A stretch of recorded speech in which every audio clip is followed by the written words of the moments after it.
Good evening to all our viewers. Today we present to you a very important topic, that is thyroid disorders, with a special focus on importance of iodized salt. To give this webinar, we have with us Dr. Purnima Agarwal ma'am, who is an associate professor in the Department of Endocrinology in Safdarjung Hospital in Delhi. On behalf of everyone, I welcome you, ma'am. So as we all know, thyroid hormone या thyroid gland जो है हमारे body का एक काफ़ी important gland है जो हमारे गले में सिचुएटेड होता है, स्थित है. It has a vital role in maintaining overall health. The hormone that it secretes has a lot of it controls a lot of things in our body, our heart rate, our weight, our metabolic rate, and a lot more. And it is necessary that it works well so that all the other body functions are also able to work well. Without further ado, I hand the session to ma'am. Ma'am, please begin. Thank you, Dr. Nitya. So let us start.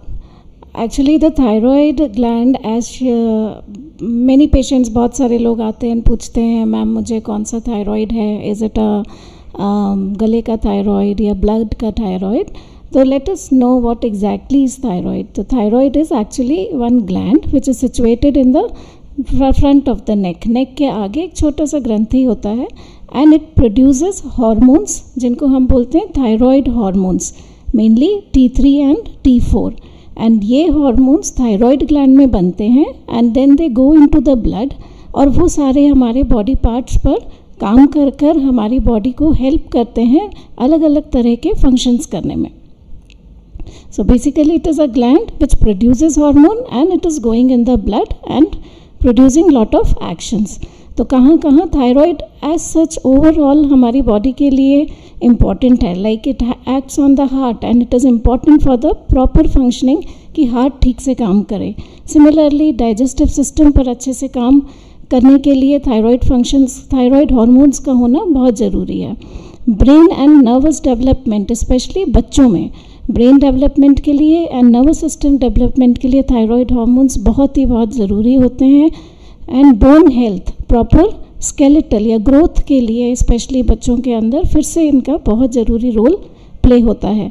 And muscles and other parts of the body. So it is important to maintain, give us the energy and keep our organs working. और अगर एक line में बोलें तो thyroid hormones हमारे mental and physical development के लिए हर age group में बहुत इम्पॉर्टेंट रोल प्ले करता है. सो सेकंड क्वेश्चन आता है, व्हाई दिस हमेशा iodine and thyroid, how they are connected, why this iodine is important for thyroid functioning. So what is exactly iodine? Iodine एक micro nutrient है जो कि हमारी बॉडी की ज़रूरत होती है कुछ कुछ चीज़ें बनाने के लिए. और क्योंकि हमारी आयोडीन हमारी बॉडी नहीं बना सकती तो हमें डाइट के थ्रू आयोडीन लेना पड़ता है. इसीलिए आयोडीन अगर हम सफिशिएंट मात्रा में लें वो बहुत ज़रूरी है. और जैसे आप देख रहे हैं कि थायराइड हार्मोन का अगर हम स्ट्रक्चर देखें तो iodine is there. So iodine is important for the formation of these hormones. अगर उसकी कमी होगी तो डेफिनेटली थायराइड हार्मोन्स की भी कमी होगी. तो हाउ दिस आयोडीन कहाँ से मिलता है, कहाँ रहता है? तो iodine basically soil and sea water, आपको पता है sea water is rich in iodine and soil के अंदर प्रेजेंट होता है. But the amount of the iodine which is present in the soil is different in different countries. ऐसा नहीं है कि एक जगह पे इतना है तो दूसरी जगह भी उतना ही होगा. तो इट डिपेंड्स ऑन बहुत सारी कंडीशंस कि कहाँ से ये आयोडीन कितना आपको सॉइल के अंदर मिलेगा एंड अल्टीमेटली वही आयोडीन आपकी क्रॉप्स में जाएगा और वही आयोडीन हमें मिलेगा. तो इट डिपेंड्स कि हम कहाँ रहते हैं, आयोडीन सफिशिएंट एरियाज़ में रहते हैं, आयोडीन डेफिशिएंट एरियाज़ में रहते हैं, उसी से हमारे खाने में कितना आयोडीन है उस हिसाब से हमें आयोडीन मिलता है. तो क्या क्या सोर्सेज रहेंगे आयोडीन के? These are the common sources of iodine, that is iodized table salt. हमेशा बोलते हैं नमक खाइए, iodized नमक लेना है, तो it is salt which is iodized. Similarly, seafood is very much good in iodine and dairy products, cheese है, cow milk, eggs, yogurt, these are the common sources of the iodine and we should take in the proper amount so that हमारी body में इसकी कमी नहीं हो. और इधर जैसे हमने बताया कि डिफरेंट एरियाज़ में लाइक इन इंडिया हमारे यहाँ mainly Himalayan belts they are little endemic iodine deficiency areas हैं जहाँ पर आयोडीन डेफिशिएंसी की कमी होना और उसके कारण कुछ प्रॉब्लम्स होने का चांसेस काफ़ी ज़्यादा होता है। तो डिपेंड्स कि हम कहाँ रहते हैं और किस तरह से खाना खाते हैं। तो what are the recommendations for the iodine intake? ये बहुत ही कम मात्रा में, because it is a micro nutrient, तो ये हमें बहुत कम मात्रा में चाहिए होता है। तो नॉर्मल रिक्वायरमेंट अडल्ट्स की जो होती है 100 to 150 microgram per day, and in children it is around 120 to 150 microgram per day. And special ध्यान जो हमें रखना है वो बच्चों में, प्रेगनेंसी में एंड लैक्टेशन पीरियड में। जब प्रेगनेंसी होती है तब हमारी आयोडीन की मात्रा अमाउंट ज़्यादा चाहिए होता है, तो इन कुछ एज ग्रुप्स में इन चीज़ों का ध्यान रखना ज़्यादा ज़रूरी होता है। So how this iodine deficiency, so अब जैसे मैंने बताया आयोडीन डेफिशिएंसी थायराइड हार्मोन्स बनाने में बहुत इंपॉर्टेंट रोल प्ले कर रही है, और अगर इसकी कमी होगी तो हार्मोन्स की कमी होगी, and ultimately we will get some of the health defects which together are called as iodine deficiency disorders. तो वो क्या क्या disorders हैं जो हो सकते हैं? तो mainly because of the effect on the thyroid that it produces the various disorders in our body. तो आयोडीन डेफिशिएंसी होती कैसे है? जैसे एक हमने बताया कि या तो हम आयोडीन डेफिशिएंसी अपनी डाइट में ही कम कंज्यूम कर रहे हैं, या कुछ एरियाज़ में जहाँ पे आयोडीन की कमी है हम वहाँ रह रहे हैं, तो हमारी बॉडी में आयोडीन की कमी हो सकती है। दूसरा है कुछ ऐसे पदार्थ या सब्सटेंसेस या खाना होता है जिससे आयोडीन लेने के बाद भी पूरी तरह से थायराइड हार्मोन नहीं बना पाता, इनको हम बोलते हैं गोइट्रोजेंस। तो काफ़ी कॉमन क्वेश्चन जो लोग मेरे से पूछते हैं कई बार आके कि मैम कौन कौन सा खाना है जो हमें अवॉइड करना चाहिए, क्या क्या फूड है जो नहीं खाना चाहिए? तो if I say these are the certain foods, जिस ये ब्रोकोली जो क्रूसीफेरस फैमिली को बिलोंग करते हैं, ब्रोकोली है, आपका कॉलीफ्लावर, गोभी है, केल का जूस बहुत लोग पीते हैं, कसावा है, दीज आर द फूड्स जो कई बार थायराइड हार्मोन बनाने में प्रॉब्लम करते हैं, क्योंकि वो आयोडीन को पूरी तरह से थायराइड हार्मोन ग्लैंड में जाने नहीं देते। बट ये कब करेंगे प्रॉब्लम? जब आप इसको बहुत ज़्यादा मात्रा में लेंगे या आपकी बाकी एरियाज़ में आयोडीन की कमी होगी। अगर हम बैलेंस्ड डाइट खाएंगे तो ये सभी खाना आप ले सकते हैं प्रॉपर, बिल्कुल लाइक अवॉइड करने की ज़रूरत नहीं है। ओनली थिंग बहुत ज़्यादा नहीं खाना है, बहुत कम नहीं खाना है। That is why the importance हम बोलते हैं बैलेंस डाइट लीजिए, आप इतना कम कुछ मत करिए, ठीक है। And second one thing I will say cigarette smoking, वो भी बहुत इंपॉर्टेंट है, which can decrease your hormone thyroid hormone synthesis. So it is better कि हम सिगरेट स्मोकिंग को बंद करें। अनीमिया अगर है तो आयरन डेफिशिएंसी भी सीधा सीधा थायराइड हार्मोन बनाने में प्रॉब्लम करती है, तो अनीमिया वगैरह, अनीमिया, विटामिन ए डेफिशिएंसी, इनको भी ट्रीट करना ज़रूरी है। So what are the thyroid disorders? क्या क्या थायराइड की प्रॉब्लम्स आ सकती हैं जब आयोडीन डेफिशिएंसी की वजह से हो रहा है, या कुछ और भी कारण से थायराइड की प्रॉब्लम्स आती हैं? द मोस्ट कॉमन जो कॉज होता है वो ऑटो इम्यून फिनोमेना होता है। So we have, as I said, the together iodine deficiency disorders हो सकते हैं। हाइपोथायराइड मतलब हमारा ग्लैंड कम काम कर रहा है, हार्मोन्स कम बन रहे हैं, जिस कंडीशन को हम बोलते हैं हाइपोथायरॉयडिज्म। गोइटर, दैट इज़ कई बार गले में सूजन, आप लोगों के कई पेशेंट आते हैं गले में सूजन हो रही है, that is called as goiter. Rare chances कई बार थायराइड कैंसर होने का भी संभावना रहता है। एंड हाइपरथायरॉयडिज्म मीन्स हमारा ग्लैंड ज़्यादा काम कर रहा है। तो थोड़ा थोड़ा इन डिसऑर्डर्स के बारे में हम देखेंगे कि कैसे इनको हमें देखना चाहिए और किन बातों का ध्यान रखना चाहिए। सो व्हाट इज़ हाइपोथायरॉयडिज्म? हाइपोथायरॉयड जिसमें ग्लैंड कम काम कर रहा है, आपका ओवरऑल हार्मोन्स कम बन रहे हैं। एंड जैसा बताया आयोडीन डेफिशिएंसी एक सबसे कॉमन कॉज है हाइपोथायरॉयडिज्म में, और दूसरा ऑटो इम्यून कॉजेज़ जो विच कॉजेज़ हाइपोथायरॉयडिज्म। तो क्या क्या सिम्टम्स आते हैं?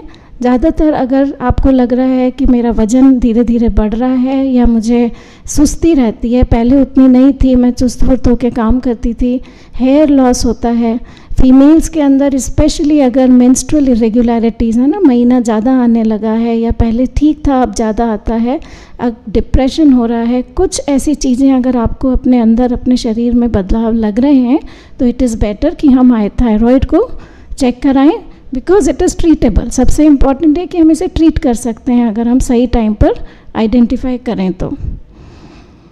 Second is goitre. अगर सिर्फ गले में सूजन दिख रही है, कई बार लोगों का सूजन रहती है, वो ज़्यादा ध्यान नहीं देते कि ठीक है सूजन है कोई बात नहीं चली जाएगी, कई सालों तक पड़ी रहती है।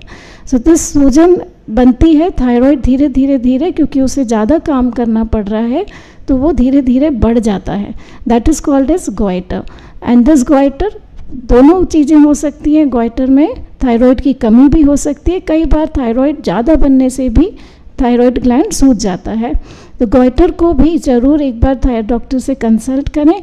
कभी कभी इनके अंदर चांस रहता है थायराइड कैंसर होने का संभावना, क्योंकि हम अगर जल्दी देखेंगे, जल्दी कंसल्ट करेंगे तो ये सारी ही चीज़ें ट्रीट हो सकती हैं, ठीक हो सकती हैं। इसलिए अगर ऐसा कोई भी सूजन आपको लग रहा है स्पेशली बच्चों में तो डेफिनेटली कंसल्ट करना है। Third, as I said, pregnancy में क्या क्या प्रॉब्लम्स हो सकती हैं। प्रेगनेंसी एक ऐसा ग्रुप है जिसमें iodine deficiency is very important that we should see, और अगर इसका ध्यान ना रखा जाए तो अबॉर्शंस के चांसेस बढ़ जाते हैं, बच्चा जल्दी होने का चांस बढ़ जाता है, कई बार मेंटल एबनॉर्मेलिटीज़ काफ़ी ज़्यादा आ जाती हैं।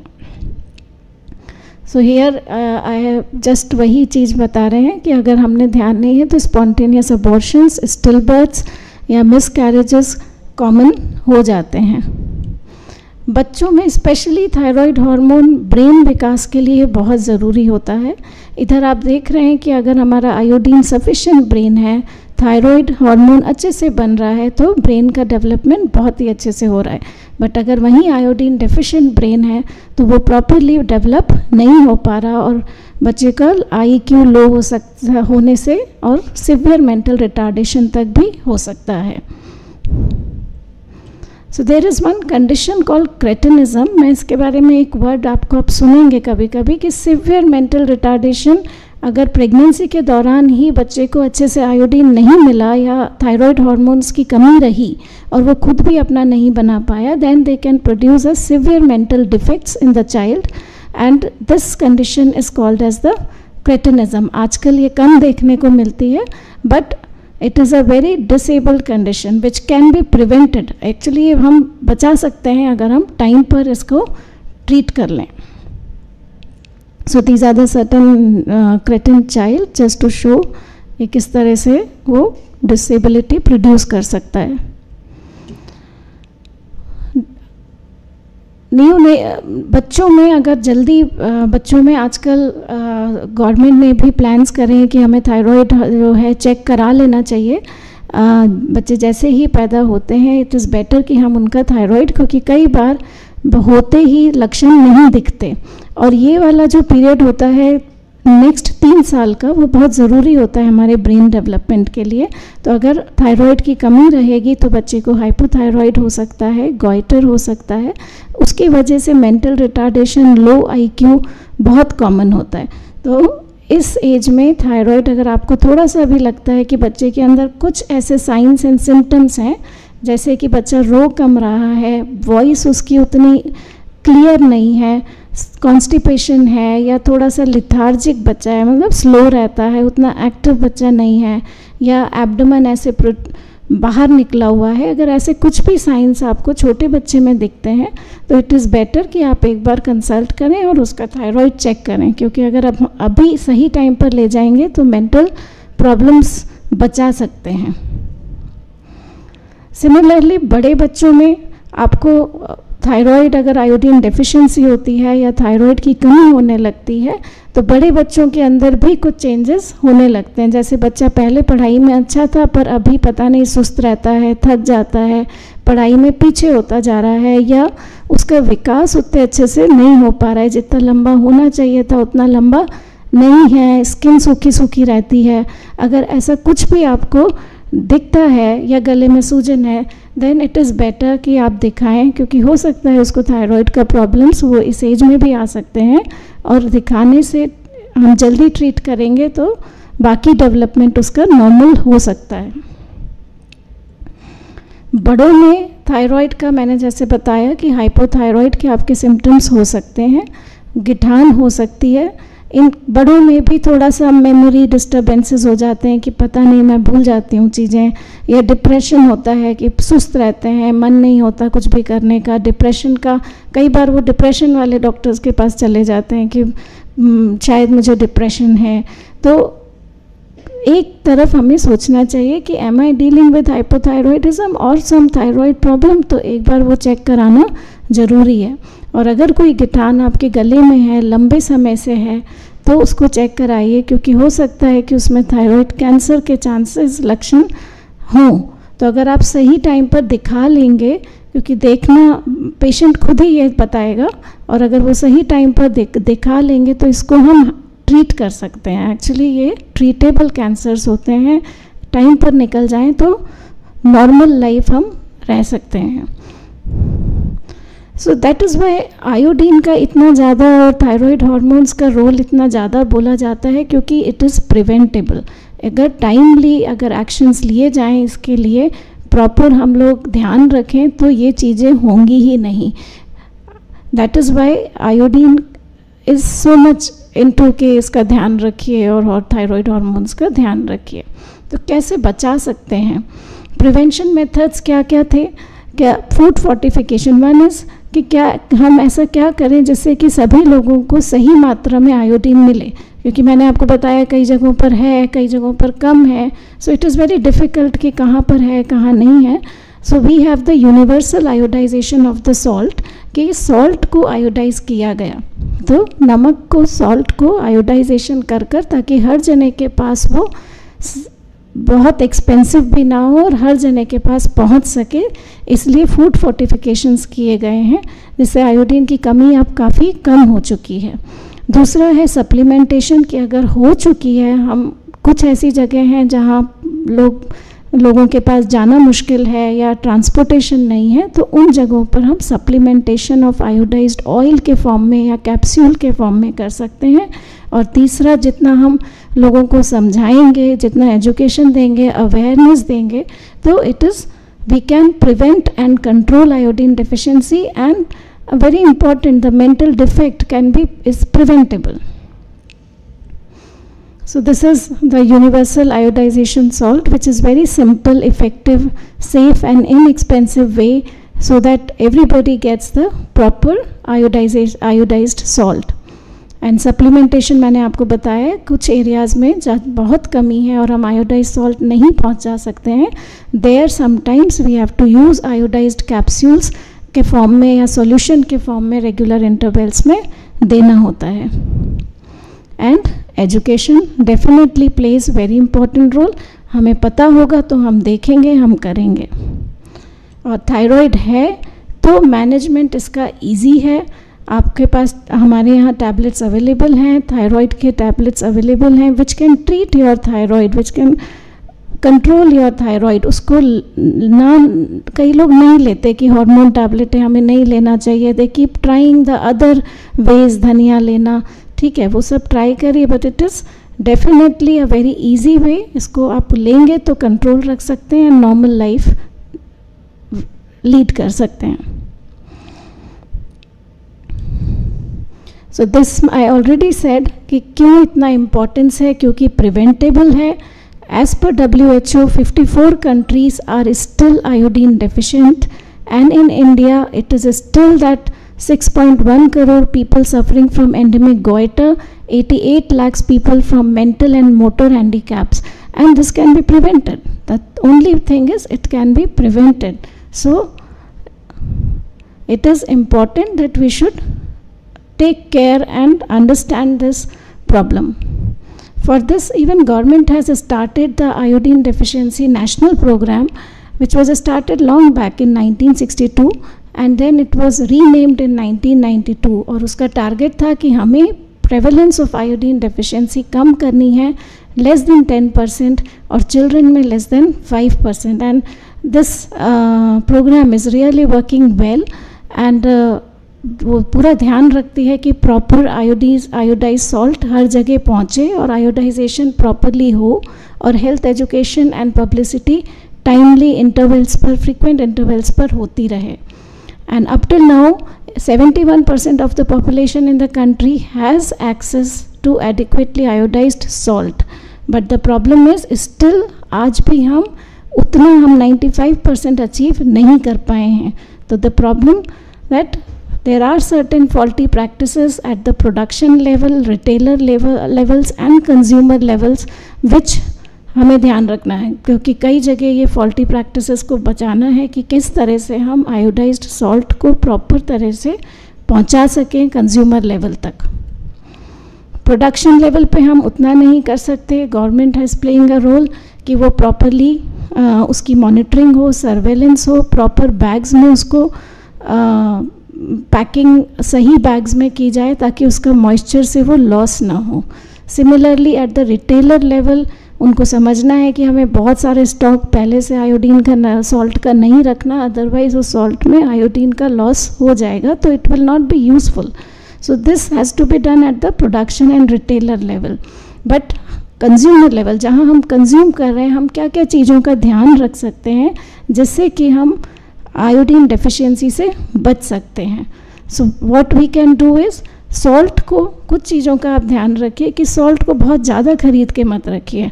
What ever salt you are using उसको जितना जल्दी हो 1 पैकेट 2 पैकेट विदिन 6 मंथ्स उसको यूज़ कर लीजिए. देन स्टोर करने के लिए हमेशा एयर टाइट कंटेनर, क्योंकि मॉइस्चर से आयोडीन का लॉस होता है, तो एयर टाइट कंटेनर यूज़ करिए. कोशिश करिए कि ग्लास ट्रांसपेरेंट कंटेनर्स में उसको मत डालिए. Plastic container, specially yellow colour plastic containers में देखा गया कि लॉस कम होता है, तो उसको प्लास्टिक कंटेनर्स के अंदर पैक करिए.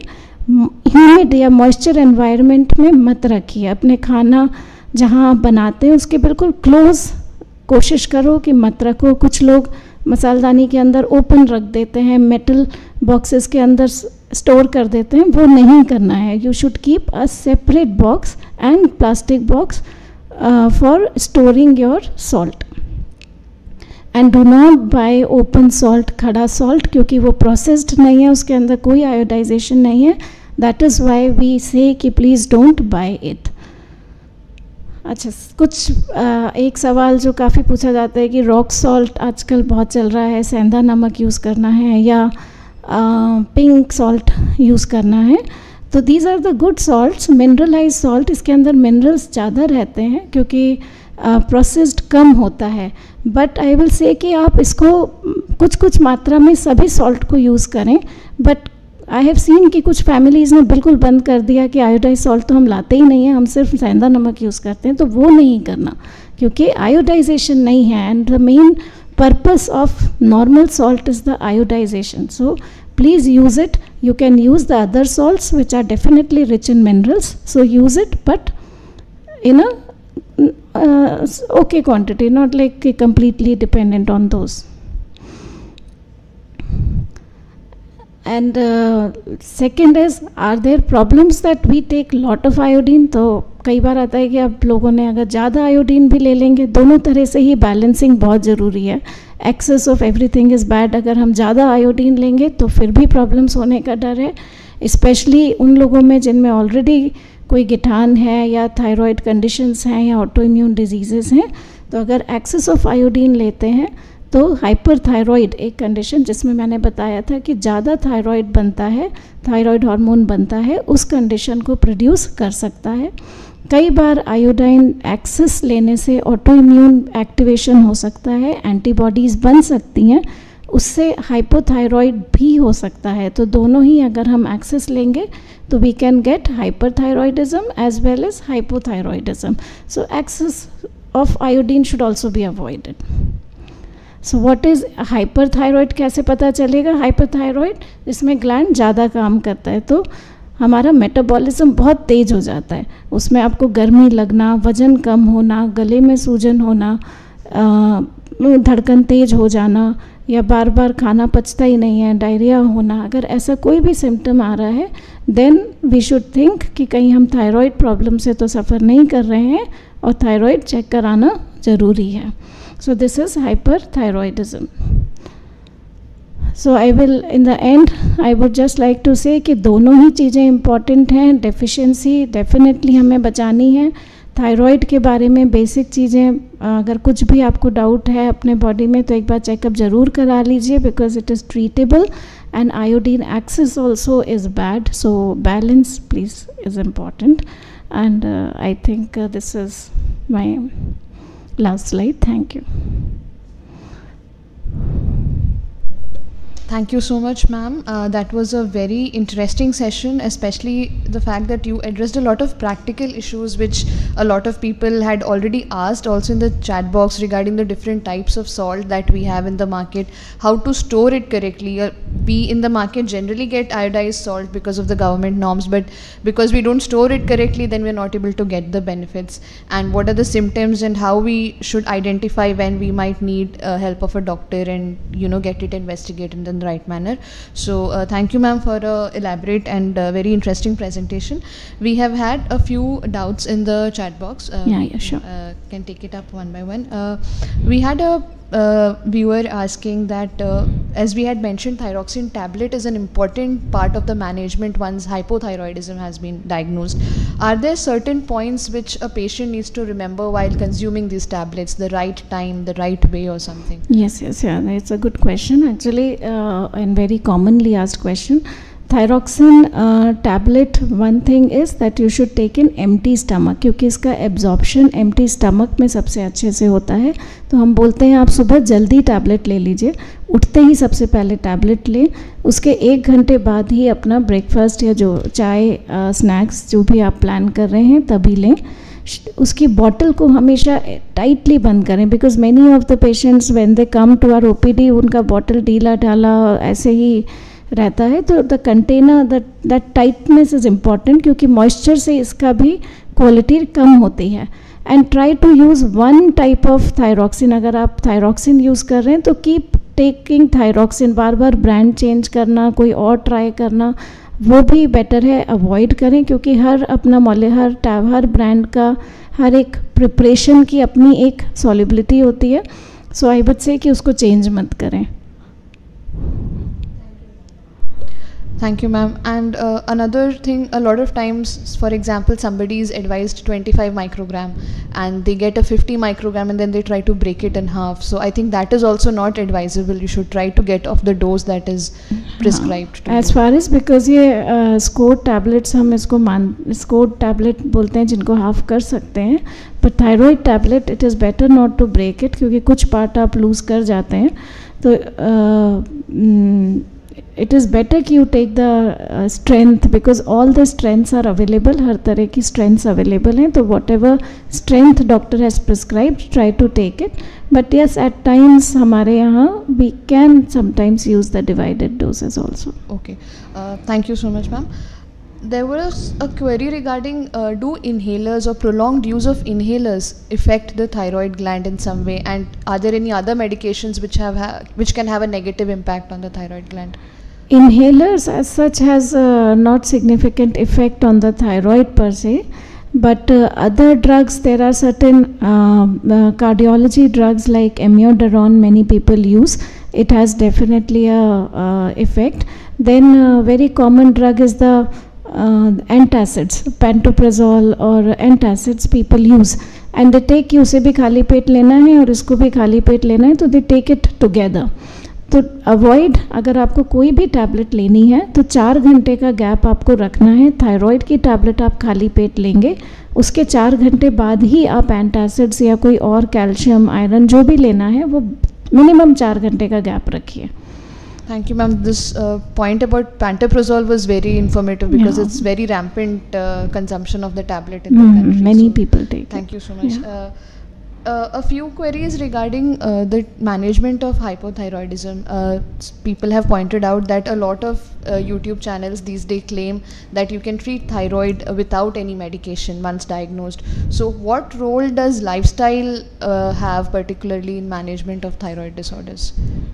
See, as I said, one is the balanced diet, because in lifestyle the balanced diet comes, that plays a very important role in the thyroid formations. And second is when the person gain weight, sometimes because of the weight gain they have the thyroid problems. The thyroid is बढ़ जाता है, तो वो thyroid की वजह से नहीं बढ़ रहा होता, बट आपके वेट की वजह से बढ़ रहा होता है. तो व्हेन वी कंट्रोल वेट, तो definitely that thyroid goes down.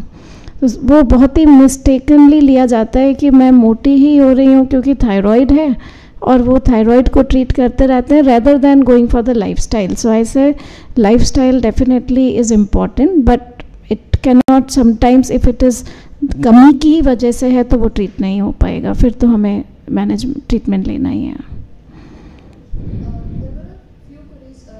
There was a query pertaining to the thyroid in pregnancy.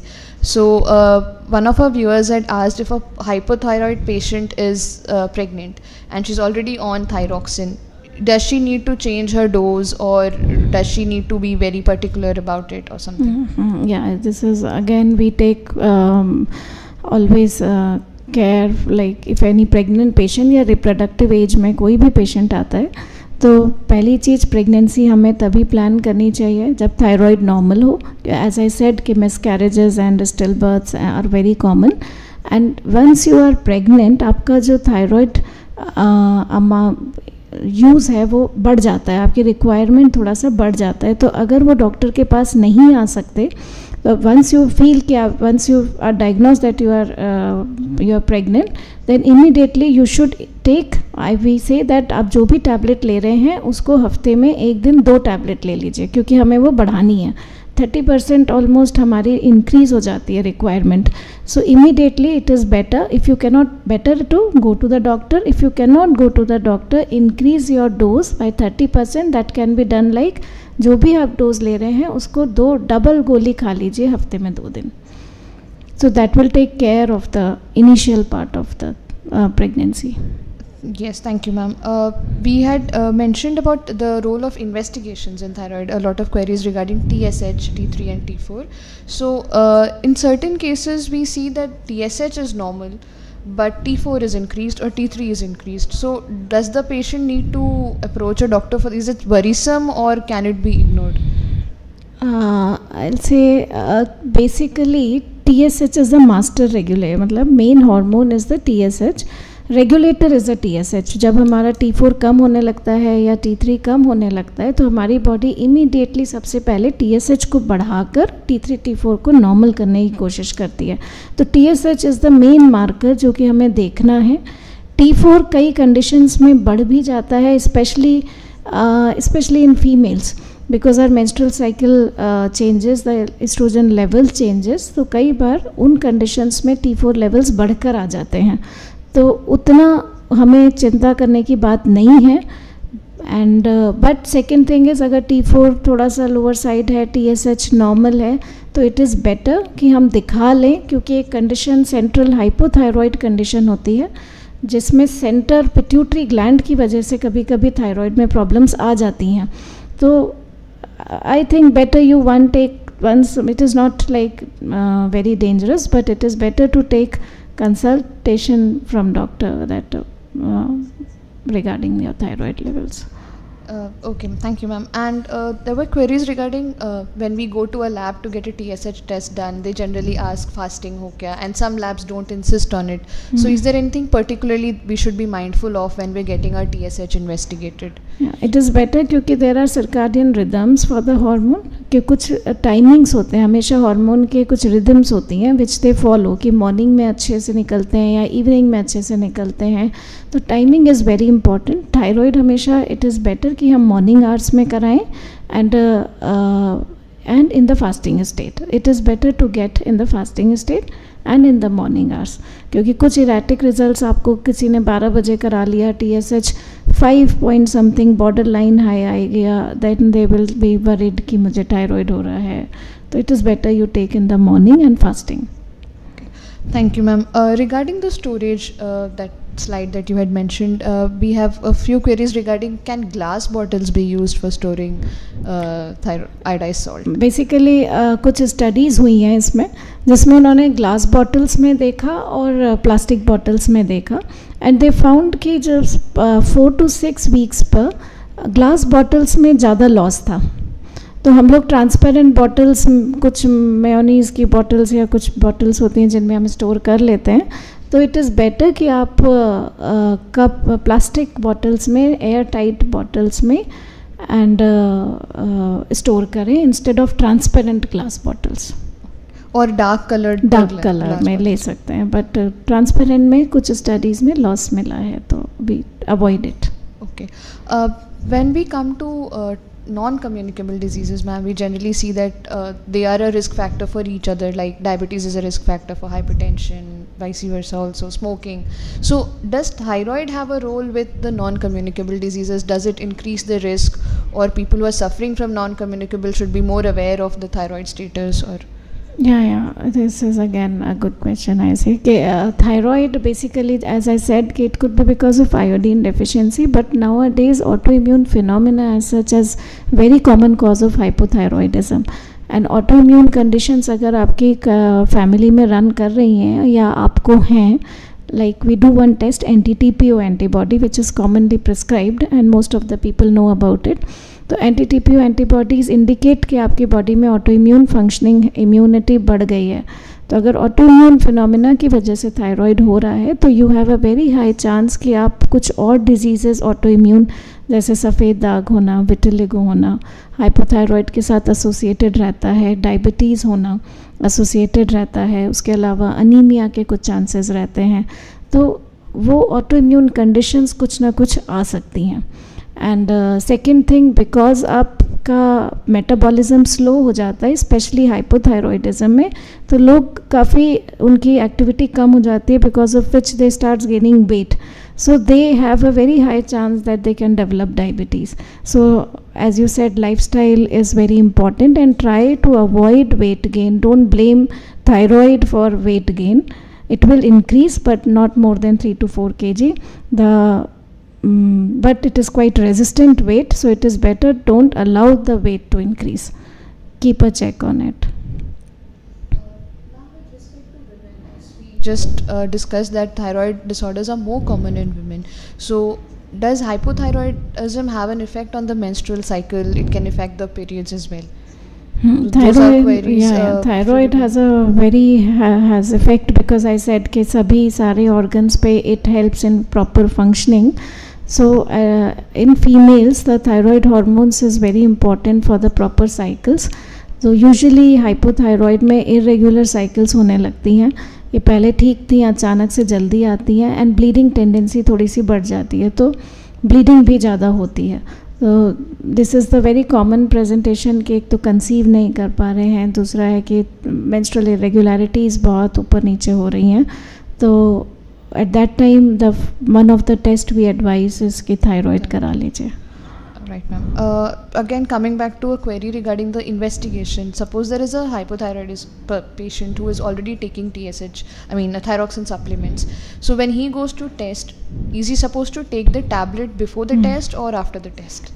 Yeah, it is better not to take tablet at that day, because we are mainly seeing the TSH. When you take tablet, sometimes T4 levels बढ़ के आ जाते हैं, फिर वो confuse हो जाते हैं कि हमारा थायराइड तो गड़बड़ हो गया है. तो always take before the tablet morning levels fasting. Okay. With respect to long-term management of hypothyroidism, when somebody is stable on a particular dose of hypothyroxine for a long time and the TSH reports and everything is normal, is it advisable that they stop the medication or start skipping doses, or do we give a trial of reducing the dose? Trial, as I said, that it depends on the cause of hypothyroidism. अगर हमारा cause autoimmune है तो autoimmunity usually persist करती है, and they have a tendency कि उनके thyroid बड़े ऊपर नीचे होते हैं, कि कल मैंने चेक कराया था 7 हो रहा है, आज मैंने चेक कराया 4 ही आ गया, और फिर से मेरा 12 आ गया. तो it keeps fluctuating. So it in such conditions when you know that your anti TPO is more, you have autoimmune condition which is causing hypothyroidism, then it is better not to stop the treatment, because you will develop after some time, and you can taper. We can taper the dose depending on TSH, but it should be done under the advice of doctor. Yes, ma'am. There was just a second. query regarding iodine, as you've stressed a lot upon the importance of iodine in maintaining the functioning of thyroid, and TSH and thyroid function test is an indirect way of assessing if we have sufficient iodine. There was an interesting question: is there any test to determine how much iodine we have in our, like a serum iodine or something that patients should do? We don't have, like we have the urine iodine testing, but it is done only for the epidemiological purposes, because you can't, iodine has a lot of variability. आपके daily food intake पे iodine का फ़र्क पड़ रहा है ना, तो it cannot be justified कि मैं एक iodine level करा लूँ, but yes हम करा के देख सकते हैं 24 hours urine iodine levels कि कितने हैं, but usually these levels are used for the epidemiology, that आपके जो area में है, as I said the government is running a program, so they do that iodine levels in a particular population, especially the pregnant ladies, and then they find out कि कितना iodine उनमें जा रहा है, which indirectly says कि आपके area में iodine कैसा चल रहा है. बट पर्सनल लेवल पे ज़्यादातर हम नहीं करा सकते, करा भी सकते हैं, but it is not commonly available. Regarding the sources of iodine, ma'am, we had discussed that we have iodized salt, and then seafood is a good natural source of iodine. Are there any vegetarian sources of iodine that is? Yeah, dairy products and milks and bread. Again, dairy products are the rich source, and cheese, as I said, is a rich source. Yogurt is a rich source of the iodine. Milk में problem यही होती है कि आजकल हम दूसरा, कई लोग बहुत वो पैकेट्स वाले टेट्रा पैक्स एंड मिल्क पीते हैं, तो sometimes that can cause deficiencies. So that is what are cooking, excess of boiling of the food, that can reduce your iodine levels in the food. So it is very important कि हम consumer level पे क्या क्या बचा सकते हैं. तो milk products are the good source, breads are the good source, otherwise iodized salt. And those who are taking seafood, then they have good source. Okay. Thank you, ma'am. Thank you so much for answering the queries. We have almost reached the end of all the queries that we got on the chat box, and it was a very informative and detailed discussion. I would just like to inform our viewers that since this is on YouTube, the recording of this webinar will be on YouTube, so you can access it any time later to go through the video again.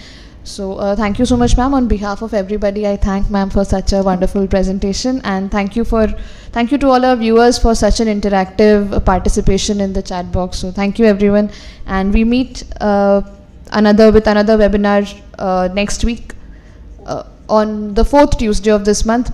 Till then, take care. Thank you. Bye bye. Thank you.